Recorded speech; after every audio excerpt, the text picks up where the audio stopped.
Hello, dear friends. In psychology and sociology, there is such a thing as the Napoleon complex. Ever heard of it?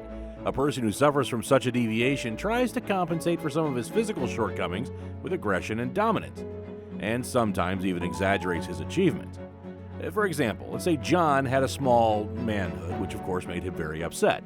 To compensate, John bought himself a huge Jeep, grew impudent, began to behave differently in social settings, and in addition to everything else, tells everyone that his earnings are that of a Hollywood star.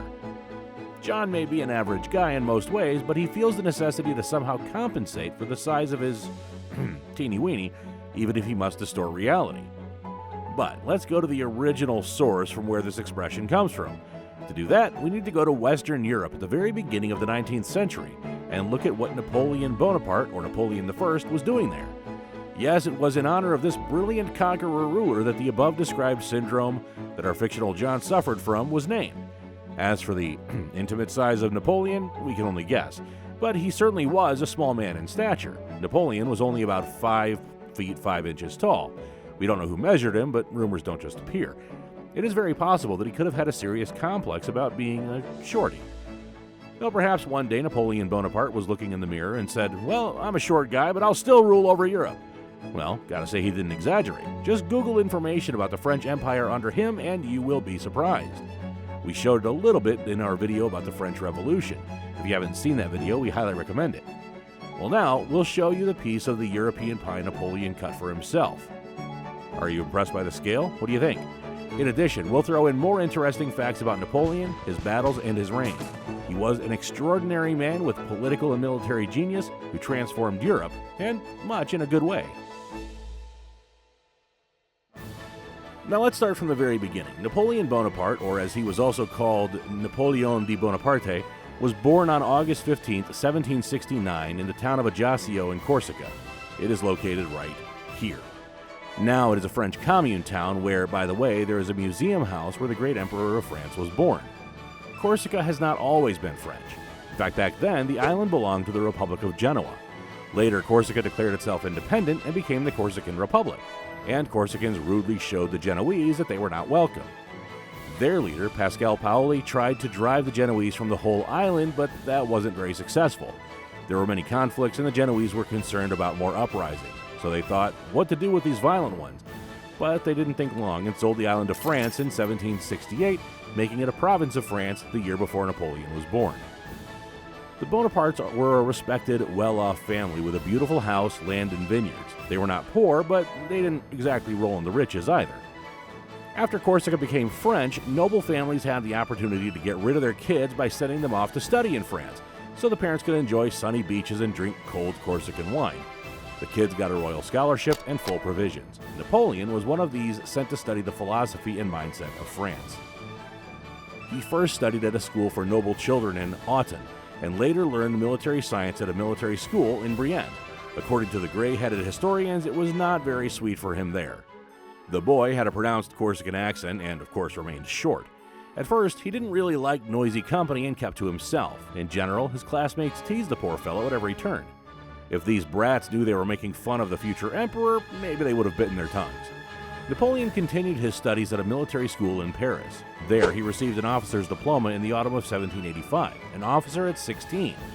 That's how it used to be. Now they won't even sell you a beer at 16. But hey, at least you can drive a car. By the way, if 16-year-old Napoleon wanted to breeze through France in a car, he would not have succeeded. First, the modern combustion engine didn't exist. Attempts were just beginning to build something that could move a steam cart without the help of horses, and secondly, the roads in France were, to put it mildly, not very developed, and littered with horse shit to which no one cared. As a side note, Napoleon will have a part in the development of roads in the future. In the meantime, though, the young officer was attached to a regiment in the south of France where he began to serve in the military with the rank of junior lieutenant of artillery. Corsica at this time decided not to depend on anyone, including France. Pascal Paoli promoted this policy of independence in every possible way. He was also supported by the British in his endeavors. But Napoleon fully participated in the political life of Corsica and wanted to see France fully annex the island. As a result, there was a conflict, and the Bonaparte family had to hastily leave their small homeland out of harm's way. The year 1789 was approaching, and the French Revolution loomed on the threshold. France was facing troubled times. If not for the French Revolution, the dizzying career of Napoleon Bonaparte might not have developed. Until the end of his days, he would have commanded some kind of artillery battalion with a couple dozen guns. But things turned out differently.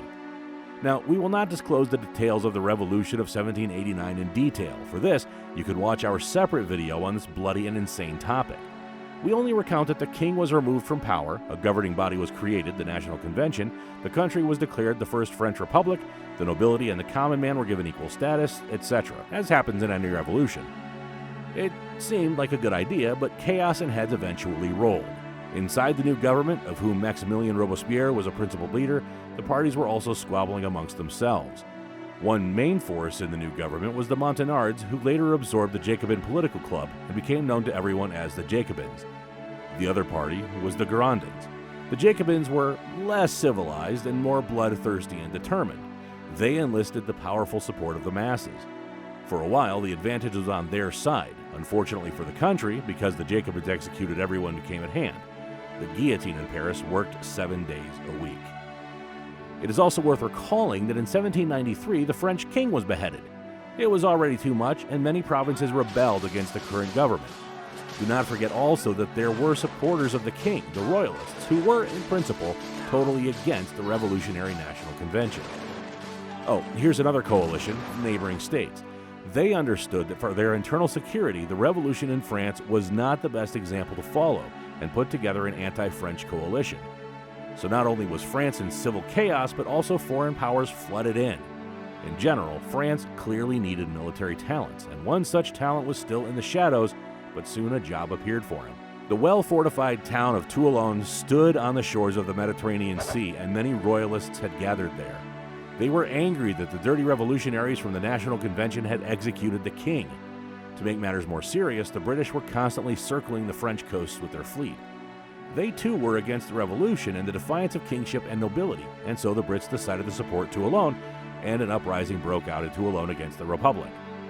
The Republic, without hesitating, sent troops to storm Toulon, where there was already a garrison of British, Spaniards, Neapolitans, and French royalists armed for combat. The siege began, and soon was not going well for the Republicans. Additionally, the artillery commander was killed. As his replacement, Napoleon Bonaparte was appointed, who at that time held the rank of captain of artillery.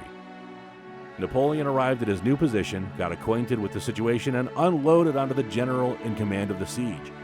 "Your plan is crap, the positions are wrong, nothing will work out." The general, of course, was furious at Napoleon's impudence, but gave the go-ahead to Napoleon for independent action, a decision that proved providential. Napoleon quickly redistributed the artillery, set the guns to more successful positions, and began to bombard Toulon with heavy fire for many days. After that, night lightning assaults were also carried out on the fortifications of Toulon, which was reeling already from artillery bombardment. Under such pressure, it was impossible to resist. The remnants of the royalists and the garrison boarded the ships and piled away. Toulon had been taken on December 18, 1793, thanks to Napoleon Bonaparte. A little later, Napoleon distinguished himself for the Republic again. He actively and successfully dispersed the uprising of the opponents of the Republic in Paris itself. After these victories, Captain Napoleon Bonaparte was awarded the rank of Major General. How do you like such a dizzying career ladder? No? Why not? Well, further, what the hell was going on in the country? This was far from the end. I wonder what you feel when storming the cities in which people who support the government are defending a government which paid you a scholarship, taught you military affairs, fed and clothed you, and gave privileges to your family. Are you starting to understand what we mean? That's not for us to judge, of course, but the question is interesting. And one more thing, so that there are no illusions. Toulon was severely punished for the uprising. It was essentially looted and burned almost to the ground. This was to ensure that we do not forget that the medal always has two sides. And now, the young General Napoleon Bonaparte, having shown himself in Toulon, is ready for the next military exploits. On March 2nd, 1796, the government of the Republic decides to send him to the Italian front as commander-in-chief of the French army there. At that time, several countries had already united in an anti-French coalition and were pressing on France from several sides. So it was not superfluous to shift attention to the southern Italian front, since the Italian front in the northwest was considered the main direction of the anti-French coalition. Before leaving to Italy, Napoleon had fallen in love with Josephine Beauharnais. She was a lady with dubious history, a woman of several past lovers, mother of 2 children, even previous imprisonment, but, love is a mystery. Napoleon married Josephine and immediately sailed to the Italian front. Upon arrival in Italy, Napoleon found that his army was in a deplorable state. The soldiers looked pitiful, dressed almost like starving men, poor rations, and we won't even begin to talk about their salary. But it was necessary to resist the Austrian army, which was strongly pressing upon Italian soil. Napoleon immediately took command. He powerfully motivated his lax soldiers and instilled order and discipline. He did not command from a comfortable distance, but took direct part in the hostilities. The soldiers, seeing this from their general, were soon bolstered with confidence and ready to engage the enemy. In addition, Napoleon established a newspaper which reported about the war events, informing and encouraging the troops. He even promised to correct their salary complaints. All of these measures worked, and given Napoleon's leadership talents, it increased the chances of French success. The strategy of warfare is to calculate the weak points of your enemy as accurately as possible, distract him and attack with lightning speed, something like float like a butterfly, sting like a bee. And when your enemy is psychologically overwhelmed, it brings excellent results. Napoleon takes this approach and decides to take the most difficult and risky route along the coastal edge of the Alps, a route clearly visible from the sea. This was a risky maneuver because the French fleet periodically patrolled the coastal waters, and if sighted, the French, God forbid, would have made easy cannon fodder. But everything went perfectly, and the effect of surprise was achieved. The very first victory near the village of Montenato showed that Napoleon was an excellent strategist. The enemy armies of the Italian front were crushed by the daring offensive actions of Napoleon. Many enemy soldiers died, many were captured. In 7 months, Napoleon won 7 victories. It was a huge success. Things turned in such a way that even the Austrian state felt endangered, so much so that they had to conclude a peace treaty with France. The results were that France annexed the Austrian Netherlands after a short period of arbitrary rule. France now expanded nearly to the German Rhine River. As you can imagine, when Napoleon returned to Paris, he was already viewed like a rock star. His popularity had skyrocketed. People were blown away by his achievements, and many were eager to follow him anywhere. Everyone was happy. Everyone but the government of the Republic. At that time, the main state body in France was the Directory, Directoire Exécutif. The Directory worried that the young general was becoming too influential. If he gets too much power, we will end up on the scaffold, they reasoned. So they decided to get rid of the rock star by sending him to fight somewhere else, to distant Egypt. England had always been one of the sworn enemies of the French Republic. Somehow, the joke of the French revolutionaries about chopping off the head of their king did not go well with the British aristocracy. Why then was Napoleon sent to Egypt and not to England? Well, at first it was proposed that he attack the British Isle, but Napoleon, realizing that the British had a powerful fleet and could row to the fullest, said, "Hey, I have a better plan." England had increased its colonial presence in India, so Napoleon offered to gain a foothold in Egypt and from there branch to India. He had concluded that India was not far from Egypt and that he could bite the British painfully with his plan. Ambitious fellow, huh? Napoleon's popularity at home made the government decide, let him fight in Egypt, far away from France and ourselves. And so, off the young general went with the blessing of the Directory. In 1798, Napoleon and his army packed up on ships and set off for the coast of Egypt. Having learned that the French had gone somewhere, the British fleet, headed by Admiral Nelson, moved out to hunt for them. But they never crossed paths with Napoleon while he was sailing toward the shores of Egypt. The French landed near the city of Alexandria in Egypt, then a part of the Ottoman Empire. They captured Alexandria and headed inland to the south. There, they defeated the Mamluk army, which was a military people born to fight. This battle took place literally among the pyramids near Cairo. Well, the pyramids saw a lot of stuff. As a result, a French settlement was formed in Cairo, which the locals were not happy with. They started a rebellion, which Napoleon Bonaparte, being the master of French uprising, suppressed quickly and harshly. Then, the trouble came from where the French had not anticipated. That nemesis Nelson had found the French fleet, which was off the coast in a roadstead, and inflicted a very serious defeat, just like a classic military exercise. Nelson sank almost every ship that the French had, and the crews had nowhere to go. As a result, they began to move overland to the north, trying to take cities along the way, which they did have some success in doing. Europe, having heard that the French in distant lands had received a proper thrashing from the British, created another anti-French coalition. This time, the Ottoman Empire also joined in, which made a formidable force to reckon with. Napoleon managed to win a few more victories on land before returning to France, where a foreign threat loomed again. While Napoleon had been running around in Egypt, the Austrians recaptured the north of Italy with the help of the Russian army, and the English fleet was like a thorn in Napoleon's flesh. It is not known by what miracle Napoleon made his way to his homeland by sea, but he did succeed, though at serious risk. It is worth noting that in addition to his military exploits, Napoleon set quite peaceful goals for his Egyptian campaign. There was a group of doctors and scientists describing local attractions like the pyramids and the Sphinx and studying Egyptian nature and culture. Their research was not in vain. It ended up in France and was published in several volumes of Descriptions of Egypt. Returning to France, Napoleon found that the country was in a political crisis. The government was not coping well nor wanting to cope. Corruption was all around, and the Directory was a mess, not actually, directing. From all sides of the country, the coalition was circling like crows. In a word, the motherland was in danger, and something had to be done. A part of the government secretly asked Napoleon to take everything into his own hands before it was too late, and indicated that they would help with the takeover as best they could.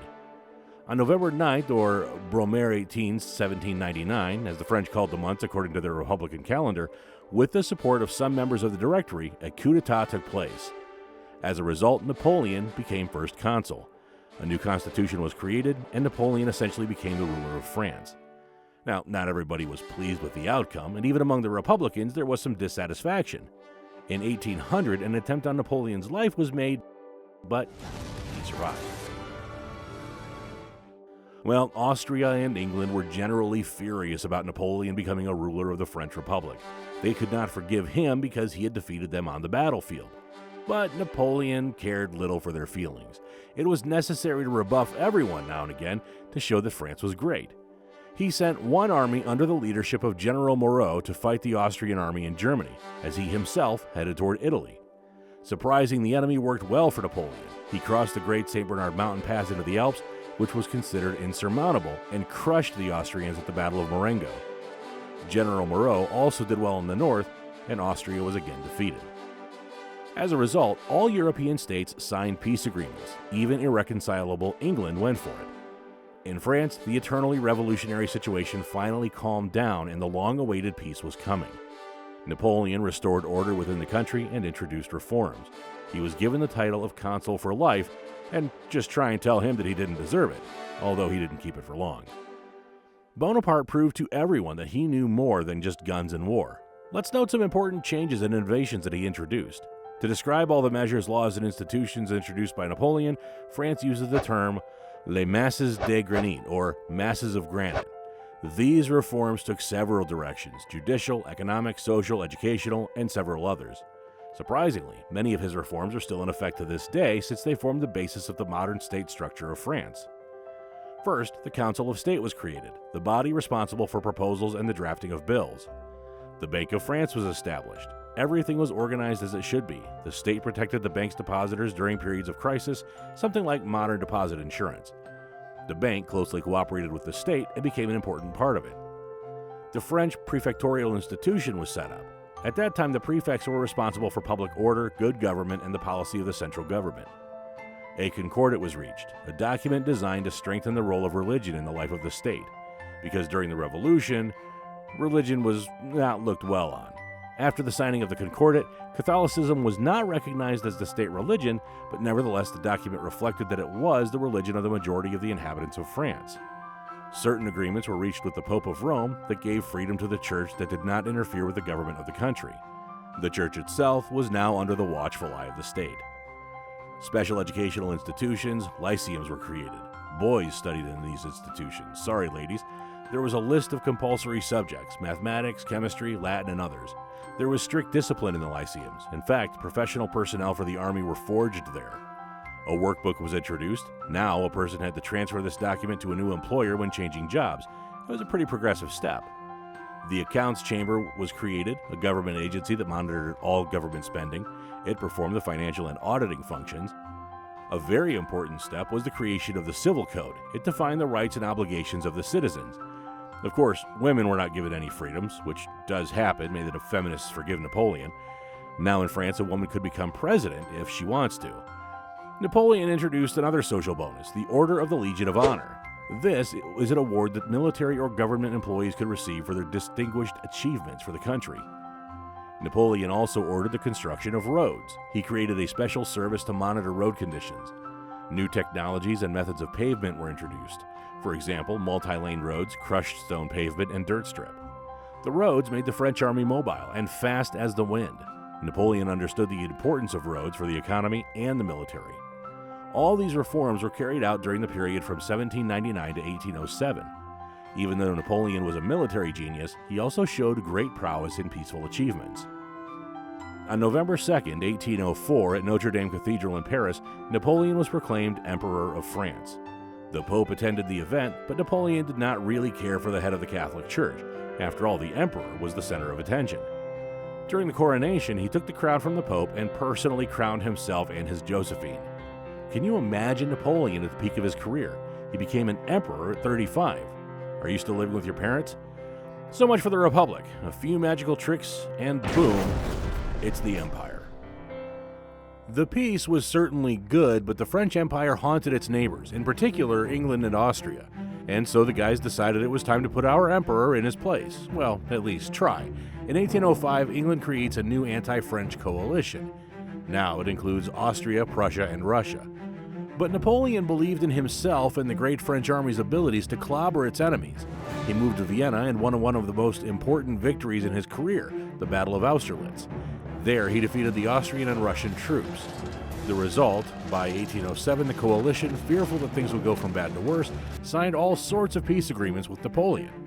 As a result, France acquired a piece of Polish territory that had been cut from Prussia. Napoleon's dominance in Europe was uncontested. It's funny, there was peace, and then boom, another coalition was formed. You fight, you beat them, they cry, enough, peace, peace, and some lands are given to you again. As a result, Napoleon ceded all of his relatives on all of these new acquisitions. His brothers were the kings of Holland and Naples, and his stepsons ruled in Italy and in Spain. Everything was entangled in the web of Napoleon. But England, like an annoying fly, was out of reach. In 1805, the French were defeated at Trafalgar, so the French chances were not great against the English fleet. In addition, the British controlled the world's sea routes. So then Napoleon decided to use the now fashionable tool, sanctions. This was called the Continental Blockade of England. All the ports of Napoleon's allies and France respectively did not have the right to receive English ships. He struck at the British economy, but it was not very effective since keeping track of all the ports is troublesome and people want to trade, and it doesn't matter with whom, the British or anyone else, because, money doesn't smell bad. But the blockade brought a lot of inconvenience to England. Portugal expressed its disagreement with the blockade to Napoleon. They had always been on friendly terms with England, and now they were having to treat England as an enemy. But this disagreement led Napoleon, together with Spain, to attack and quickly capture Portugal, causing the Portuguese royal family to flee to Brazil. In 1808, Spain itself caused some problems. Spain and France had always been on good terms until Napoleon planted his brother there as king, which led Madrid to break out in a revolt. The real struggle for the independence of Spain began. England naturally began to help them. Well, where would it be without them? At first, the French successfully crushed the Spaniards, but the guerrilla war exhausted them. The French were defeated, and the Spanish ruler returned to the throne. This was an alarm bell for Napoleon's empire and an example for all of Europe that France was not so invincible. As soon as the French left Spain, Britain landed troops in Portugal, and there was essentially no one to fight back. In 1809, restless Austria again clashed with Napoleon's army, and here, not everything went smoothly for the French.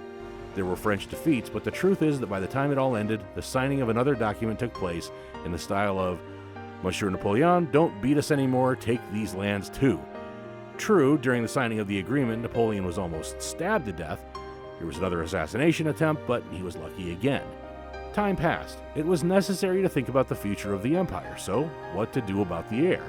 It turns out that Josephine could not give Napoleon a child, although she had children from a previous marriage. So, of course, Napoleon divorced her and went on search of a companion and future mother for an heir. First, he went to Russian Tsar Alexander I with a proposal to marry one of Alexander's sisters, but she responded that she would rather go to the monastery than marry Napoleon. He ended up marrying the young Austrian Archduchess Marie-Louise of Habsburg, which was a strange thing.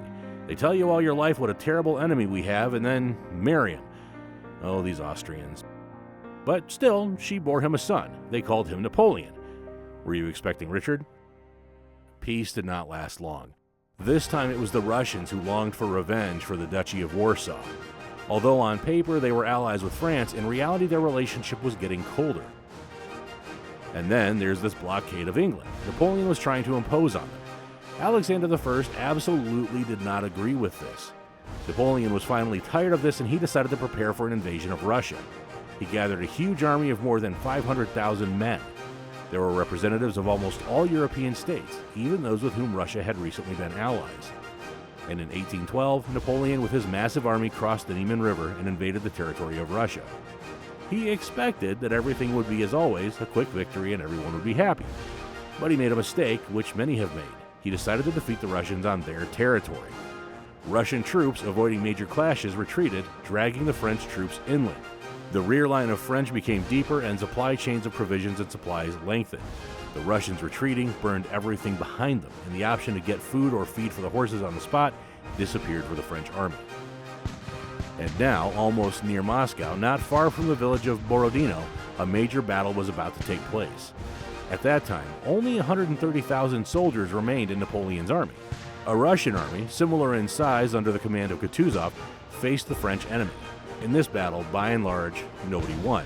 But in the end, Napoleon still entered Moscow, which had already been abandoned by almost all the inhabitants. Russian soldiers then set fire to the city, making the goal of this assault absolutely meaningless. The Russians do not negotiate. Winter is coming, as they said in one popular TV series, and Napoleon understood that it was time to back down, otherwise his army would all die there. And so the French started to withdraw. Here's when the Russian army began to attack the retreating troops, and at the border they added more fire to the retreat. Well, partisans with clubs don't stop at the border. Only a few thousand soldiers were able to return home from Russia. It was a fiasco, which Napoleon had never seen before. He rushed to Paris and began to put together a new army. The Russians, without stopping, drove on toward the remnants of his troops to offer Europe liberation. At some point, there was a truce and the parties tried to negotiate, but the empire seemed to be bursting at the seams. Prussia joined the Russians, later Sweden and Austria, and this is how another anti-French coalition was formed. And let's not forget about the British, who irritated France from Spain. And now a major battle took place near Leipzig, where Napoleon was defeated, and the Confederation of the Rhine, which was under the control of Napoleon, joined the allies of the coalition. England began active operations in the south, and now only the French territory remained of the empire, to be surrounded on all sides. There was practically no chance, and in 1814 the coalition troops entered Paris. Napoleon, in the castle of Fontainebleau, abdicated the imperial throne. But I have to say that Napoleon was treated very humanely. He was sent into exile on the island of Elba in the Mediterranean with a bunch of loyal soldiers and friends. And in France, the good old monarchy was being restored. King Louis XVIII appeared out of nowhere, to whom the throne was transferred, as a representative of the Bourbon dynasty. The borders of European states were redrawn. Happy ending. And that would seem to be the end. But not yet. Napoleon looked and looked at Europe and how it was divided, and what did he decide? He was sure that in France many people disliked the monarchy, and specifically Louis XVIII. He believed that people loved him, Napoleon, and would follow him even into the water and fire. He relied especially on the military to carry out his dream. He decided on a desperate act and went for broke. In 1815, with his handful of loyal soldiers who were with him on Elba Island, he headed for France and landed at Cannes. There, French troops joined him. His calculations turned out to be correct. He headed toward the capital, and on the way, he was greeted as a people's liberator, and the ranks of his troops replenished with new soldiers. The king, having learned about Napoleon, knew it was time to exit the stage and escaped France by a familiar route. And now, Napoleon was again at the top of France. But the coalition decided to strike in hot pursuit and show solidarity. For Napoleon, it was the battle of his life. But alas, the French army, due to command errors, was defeated by the coalition troops near Brussels, near the village of Waterloo. Napoleon returned to Paris and, you wouldn't believe it, tried to raise an army again. But this time the government said to him, "That's it, enough." So the last hope of Napoleon for the restoration of the empire faded away. Napoleon headed to the west coast of France in Rochefort, hoping to escape somewhere far away, perhaps to America. The port of Rochefort was swarming with British troops and their fleet. After a little hesitation, Napoleon asked the British to send him to America. Bad idea. Instead, he was taken, not to America, but to the far distant island of St. Helena in the Atlantic Ocean, where the nearest land was 2,000 miles away and where he would certainly not be able to start any other empires. There on the island, Napoleon Bonaparte I, the ex-emperor of France, would spend the rest of his life. He would write memoirs, become depressed, eventually fall ill, and die on May 5, 1821. He was buried on the island, but in 1840 his remains were moved to Paris according to his last will. He wanted to end his journey in the land which he passionately loved. Was he a villain or a hero? You decide. But at least he gave impetus to the development of the French economy, improved education, built roads, did not leave religion in oblivion, and stabilized public life in France, which had been torn to pieces after the Revolution. Let's see what happens next in this wonderful country, but that'll be a separate story. We'll see you, friends.